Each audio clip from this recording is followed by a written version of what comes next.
Hi, it's Anna. Welcome to Ruhani Wellness Center. Today we have a tutorial on Hanumanasana or full split pose. So a lot of people ask me, why can't I get into a full split?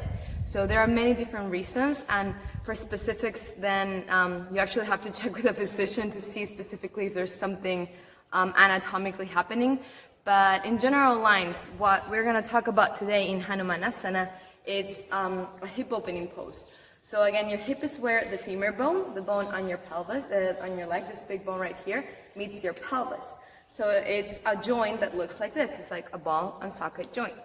And it has different kinds of mobility. So for Hanumanasana, you have to be able to get your front leg in a hip flexion, which is this joint going that way, and your back leg in a hip extension, which again is that same joint going now that way. So there are many different reasons why this may not be happening, and it can be related to the joint itself. So it may have some restriction on movement right around the joint. There may be some bones, a bone restriction, something created anatomically, physically, that's not helping you or not allowing you to have that range of motion. It can be bursitis inside the joint or something that's causing pain. It can be that the capsule itself is very tight, so you may need to even use your own femur bone as a way to moving and creating space in the capsule where the joint goes, or it can also be a muscular thing. So if there's a muscular thing that's not allowing the joint to move fully and freely because the muscles are tight and they won't let you get to that point, then it's going to be very different for the front leg and for the back leg. So for the front leg, you need the hip flexion, so you would need to have long hamstrings and stretch your low back too. For the back leg, it's a hip extension, so you would have to have space in your hip flexors and in your quads. So we're gonna check those things in separate ways. First, we're gonna go with the front leg, then we're gonna work with the back leg.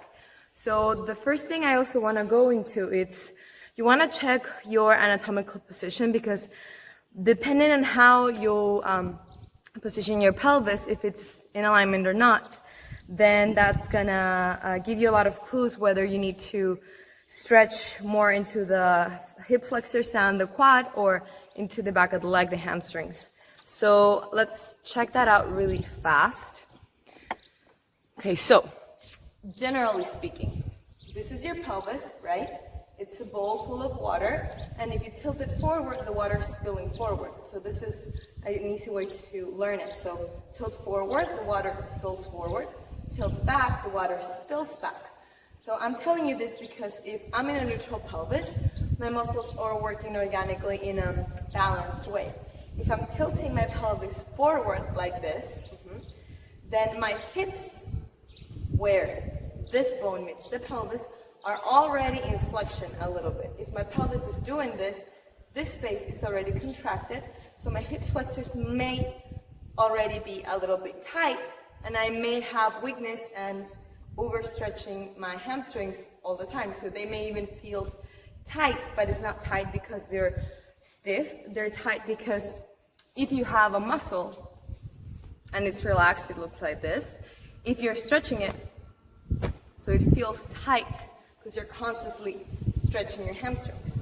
On the other side of that, if you have a backward tilt of the pelvis, if you're spilling the water back, then you probably have tighter hamstrings. You can see the distance between the base of my pelvis and the sit bone and the knee.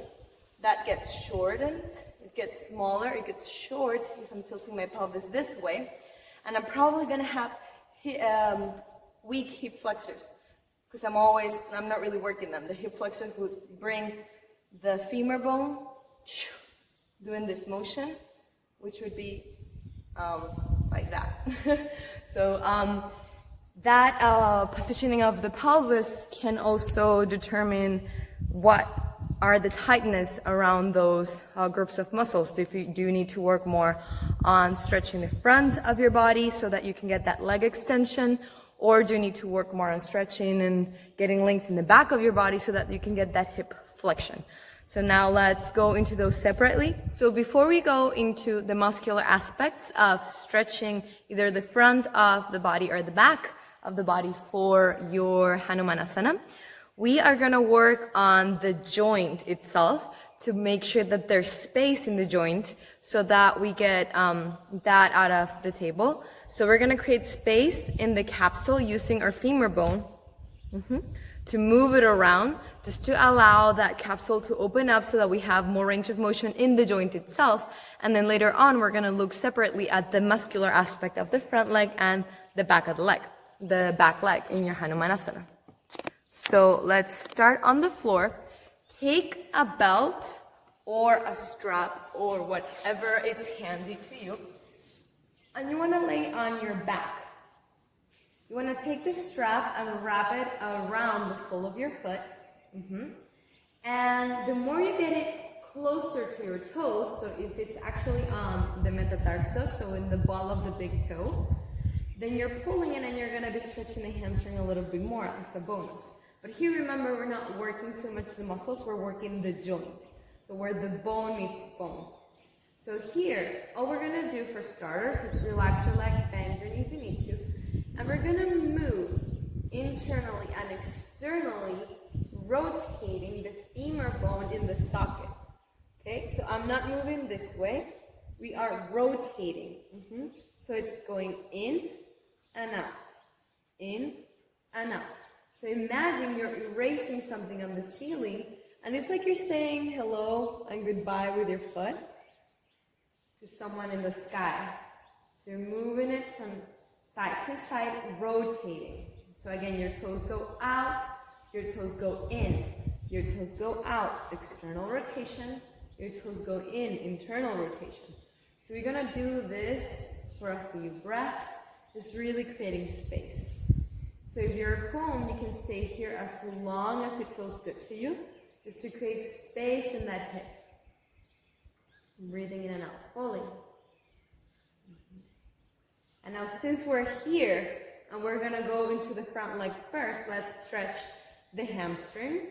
So at the aspect of where it crosses the knee. So you wanna bend the knee and take the knee out to the side a little bit. So you have more flexion, you can bring the hip closer to you more when the knee is out. There's more range of motion there. So you don't have to know all the anatomical things, but it's important. If you take the knee out, you'll be able to flex it more. And in this flexion now, we're holding this part of the muscle steady, this end of the muscle steady, and we're stretching the knee just to create space in this part of the muscle of the hamstrings, which are actually 3 muscles that cross the knee. Just a little bit here.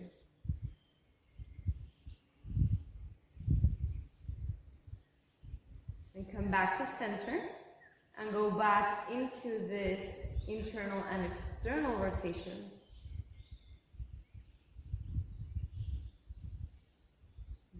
And imagine you're drawing your heel into your pelvis. So it's grounding into your pelvis and moving from side to side. It's important here that your pelvis is neutral, so there is actually some space in your low back. Remember, you can bend your knee to do this too. Or you can even give yourself more slack and stretch the leg a little bit more. Moving from side to side.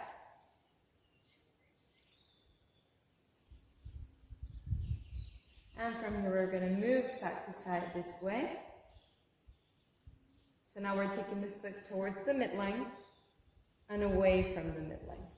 But it's very, very small. Remember, here we're not stretching the muscles. If you feel and you crave, like you really want to stretch the outside of the thighs, you can do that. But we're moving, we're working on the hip joint. So stabilizing the pelvis, belly in so that your pelvis is not moving. And you're just taking your foot in and out. Just like that. And then up and down.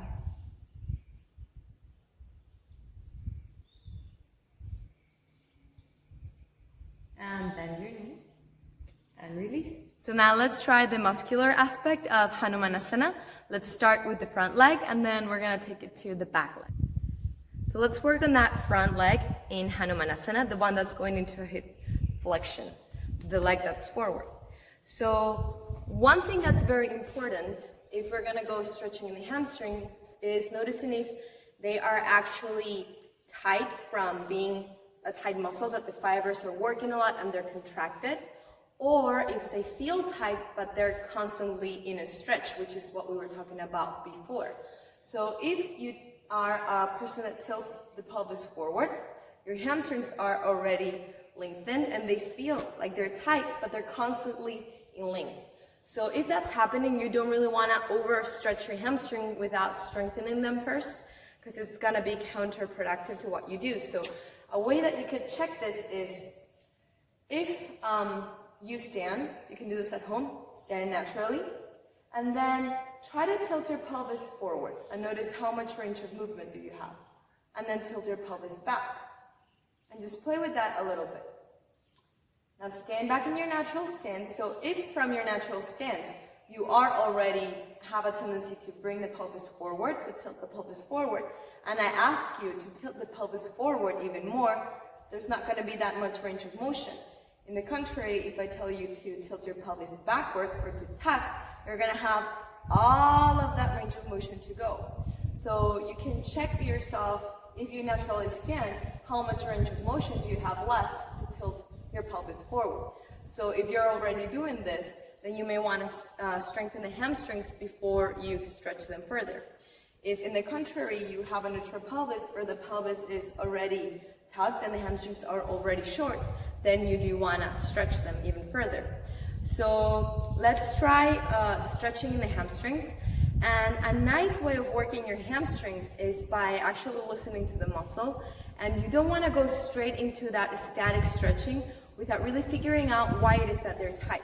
So a lot of times the hamstrings can be tight because they're compensating from the lack of strength in other muscle groups, in other muscles that do the same function. So the hamstring, this muscle right here, it does basically two things. It crosses two joints.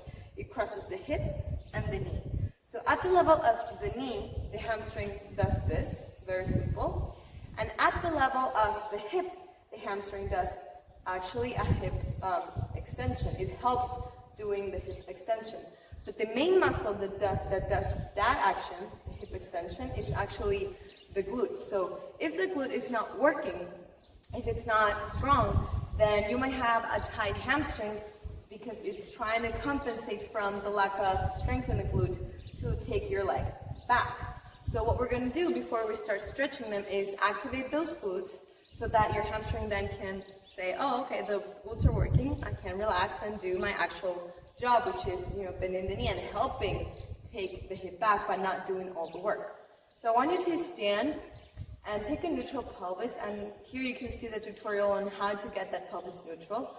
But basically, you want to have your iliac crests, these bones right here, in line with your pelvic bone, so in your pubic bone. So if they are both in the same line, vertically in the same line, that's sort of say you have a neutral pelvis. So you're not over tucking or tilting it forward. So in your neutral pelvis, transfer the weight to one leg, and then start to take the other leg back.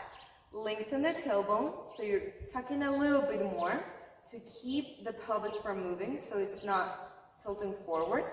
And from that neutral pelvis, start to press your leg back. So you're activating the glute. You can take your hand as a C shape, take your index finger and your middle finger on your iliac crest, and then right where your thumb is, you should feel a muscle engaging. Try to relax the leg and really work from the glute. Another thing that you can do, and you should do this on both legs, another thing that you can do is lay down on the ground, move to your bridge pose. And we want to also strengthen the glute to avoid the compensation of overworking your hamstring. Then what you want to do is tuck your tailbone with the legs, and then do the opposite. Press the heels down and away from you. So you're getting more into your quads and less into your hamstrings when you do that. So by pressing the heels down and away, you release your hamstrings from the work of having to lift your hips up off the floor, and here you squeeze, and you can do little lifts, very small, so you're not randomly tucking up. You're very consciously feeling the glutes engaging to lift the hips into the sky. And again, this is for strengthening the glutes, waking them up so that then the hamstring can relax and say, okay, the glutes are taking over the job that they're supposed to be doing, and I can relax, and I can then stretch. So then we're gonna go into actual hamstring stretches. And for this one, it's very important to understand that our muscles, if we stretch them too much and there's no limit, there's nothing telling our body that it's safe to lengthen as much, then they will contract right away, or in a little while they'll contract again. They'll say, okay, this is a range of motion where I don't feel safe, so I'm gonna contract. So what you wanna do is have an exercise that is both activating the quad and at the same, the hamstring, sorry, and at the same time, it's lengthening it, it's creating flexibility. So we're gonna take one leg forward, and we do this a lot in yoga, and it's preparation for Hanumanasana. Here, and take your hands on the floor or a couple of blocks. From here, I'm gonna switch back so that you see me better. From here, take your hips back, and lift your toes off the floor. So here I want you to isometrically squeeze the back knee towards the front heel and vice versa. So you're squeezing them into each other. So imagine there's a carpet beneath you and you want to wrinkle it beneath your legs. So I'm really pressing the heel down and back towards me, so that's going to fire up my hamstring. So imagine the floor is made out of chocolate or cacao, but some deep substance. So you want to squeeze that heel down into the floor and back. So it's almost like you want to bend your knee. It's almost like you want to do that, but you're not. So it's activating the hamstring, and at the same time, we're lengthening it. So making sure that you're not over-tucking, but you're keeping your sit bones back. Again, we learned that that forward tilt of the pelvis lengthens this muscle. So you tilt your pelvis forward, so your sit bones go up into the sky, and you lengthen the back of the leg. And at the same time, you're squeezing the heel down and back, activating that muscle and strengthening the muscle. So you have an active muscle at the same time that you're stretching it. The more you take your hips back, your pelvis, your sit bones up into the sky, the more you'll get a length in this muscle. If you want more, if this is not enough for you, you can toe heel your foot forward, making sure that your hips are square. So you take that front hip back in line with the other knee, and with the other hip, and keep squeezing the heel down and towards you. So if you keep squeezing that heel down and towards you, again, you keep that activation in the quad, and then take your sit bones back and stretch that leg. So we want to go deeper into Hanumanasana. You toe heel your foot forward. Again, you scissor your legs together, you square your hips here, and you take your sit bones back into the sky. So they're not going to go all the way up into the sky, but it's the idea of taking them away from the floor. And still squeeze the heel down and towards you. And then if you want more, again, you can toe heel your foot forward a little bit more. Squeeze the legs into each other, hips back. And you can do that as long as your body's allowing you to. So I'm still pressing the heel down and towards me, and taking my sit bones slightly away from the floor, so I'm not tucking my pelvis. And I'm leaning forward so that my low back is pressure free. So this is for the front leg. You want to keep this leaning forward of the spine when you're taking your hips back a little, your sit bones into the sky, so that you're not doing this and overarching your low back. So when we're working the front leg, stay leaning forward, which is also going to help that hip flexion and get more length in the back of the muscle. Squeeze the legs into each other, sit bones up. So that's the two important things that you want to do. Squeeze the legs into each other so that you're activating and engaging this muscle. And then by taking the hips up and the sit bones away from the floor, you're creating that length in that space. Then you go forward a little bit more, recreate those actions. Legs into each other, sit bones up, and you're leaning forward. And that way you get that length in the back of the leg, of your front leg in your Hanumanasana. So now we're gonna go into the back leg in Hanumanasana, the one that is doing hip extension. So the first thing we want to check here, and we really want to be careful about this, is if your hip flexors are actually tight. So we have a tendency to want to stretch the hip flexors a lot, but the thing is, if your hip flexors are already weak and already long, then any problem that is related to that, it's going to just get worse. So we're going to check really quickly if it's your quads or your hip flexors that are actually tight. So I want you to find a surface that is flat like this. So it can be a bench, probably not a bed because it's too soft, but something that you can lay on and stay with your half of your thigh off the floor, and then you can bend your knee. So this is not ideal because I can't really relax completely, but it's gonna work. So I want you to relax back, making sure that your low back is on the surface. Take your knees into your chest, and then take one leg forward. So if you're here with the low back pressed into the surface, I want you to notice two things. Can your knee bend fully? And can you get the back of the thigh into the surface? So I want you to see if by stretching the knee, the back of the thigh gets to the surface, then it's probably your quad is really tight, because your quad stretches the knee. So by getting the quad out of that stretch, by stretching the knee, your back thigh leans on the surface, then it's probably a tight quad. If in the opposite, you stretch the knee and you're still not able to get the back of the leg into the surface, then it's your hip flexor right here, so tight it's not allowing you to take that range of motion all the way down. So that's a way of observing if you have a tight hip flexor or a tight quad. The second test that we're going to do is to see if your hip flexors are actually weak, because if they are, then we don't want to hyperstretch them more, we actually want to strengthen them if we're going to go into Hanumanasana. So your hip flexors are actually 5 muscles, 3 of which help you bring the flexion at the hip up to 90 degrees. So they bring this flexion up to this level. One of them is actually one of the quads, so the quads are 4 muscles, one of which helps you do this motion into 90 degrees. And the rest of the motion, this rest of range of motion right here, okay, those are the other 2 muscles in your hip flexors that are the psoas and the iliacus, and you want to see if those are strong. So what we're going to do is you catch a knee into your chest, and then you release it and you see if you're able to keep the knee that height, or if you release it and it actually falls down and it recatches at 90 degrees. So that means the first 3 group of hip flexors are actually strong. We use them more when we do this. We do this motion a lot more than we do this, getting a little bit higher. So again, if you take the foot and you catch it and it catches back, it falls and it catches at 90 degrees, then you probably have a weak psoas and iliacus, the ones that do this. So we want to actually strengthen them rather than stretch them even more.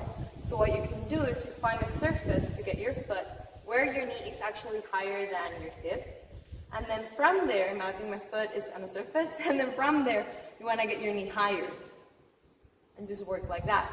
If you want more, you can even get a resistance band and tie it to the bottom of, let's say, a chair, so that you get that exercise right there to strengthen your hip flexors. So you really want to do that if your hip flexors are weak and not hyperstretch them, because that's going to cause a whole different set of issues. So now that we know if you actually have tight hip flexors or not, then we're going to stretch, and I'm going to show you how we can stretch the hip flexors and or the quad. So in yoga, when we're standing here on our low lunge, you can see how my hip here, if I'm leaning forward, is in flexion, and when I take my torso up, it's an extension. Same here, the more I lower my pelvis, the more I am coming into an extension of the hip. This distance is getting longer. The more I go back, the more this distance goes shorter. So that way you can monitor whether you want to stretch into your hip flexor or into your quad. So let's say we're here, you take your hips back. I'm going to show you a quad stretch. Hips are back so that the hip is in flexion. We're almost at 90 degrees. You twist to the side, you bend your knee, and you catch your foot. So you can catch the outside of the foot and bring the heel close to the outside of the glute. So never towards the inside, or you'll be twisting your knee in a weird way. So aim more for the outside of the glute. So here you really want to take your hips back, heel to the glute. So this is more for the quad. So if you have tight quads, you're going to feel this a lot. You can can also add a little twist. So you're twisting to the opposite direction and catching that heel. Again, hips back. So you take the pelvis back, and you take the heel to the outside of the glute. In the contrary, if I release my pelvis down, this is going to be more of a hip flexor lengthening exercises and for stretching the hip flexor rather than going for the quad. And it's the same thing if I'm catching my foot. I can do both, lean forward. With the twist, same thing. Heel to the glute, create that connection, and come forward. You can even get your forearm on the ground here and get hip flexor and quad stretch. So now I'm going to show you another exercise for stretching deeper into the quad and how you can use that too for the hip flexor in a slightly different way. So I want you to use a wall, and you get close to the wall with your feet on it. Then take one knee on the wall and make sure the toenails on that foot are pressing into the wall, just like that. Then take your belly in and bring your other foot forward. So this may already be a big quad stretch, and I know it's very windy. I hope you can still hear me. And this is already a big stretch for the quad right here. The more you take your glutes towards the wall, the more you might feel it in the quad. So if you want more, what you can do is begin to tuck your tailbone and bring your torso higher. So I'm a little out of frame here because I really want to show you the quad. And right here, my hip is in a neutral position. So you can see it's not an extension. So right here, my hip is an extension. Okay, this would be the line of the hip where it's neutral. Like here, it's neutral. Here, the hip begins to go in extension. This angle grows longer. So if I'm here and I lean forward, I'm getting a lot of hip extension. If I stay back and I tuck my tailbone, I'm more into a neutral and coming into the quad. So if here I take my glutes back slightly, so I'm tilting my pelvis forward slightly, bring the glute close to the wall as much as possible, and then lengthen the tailbone, you're really going to feel your quads somewhere here in the middle.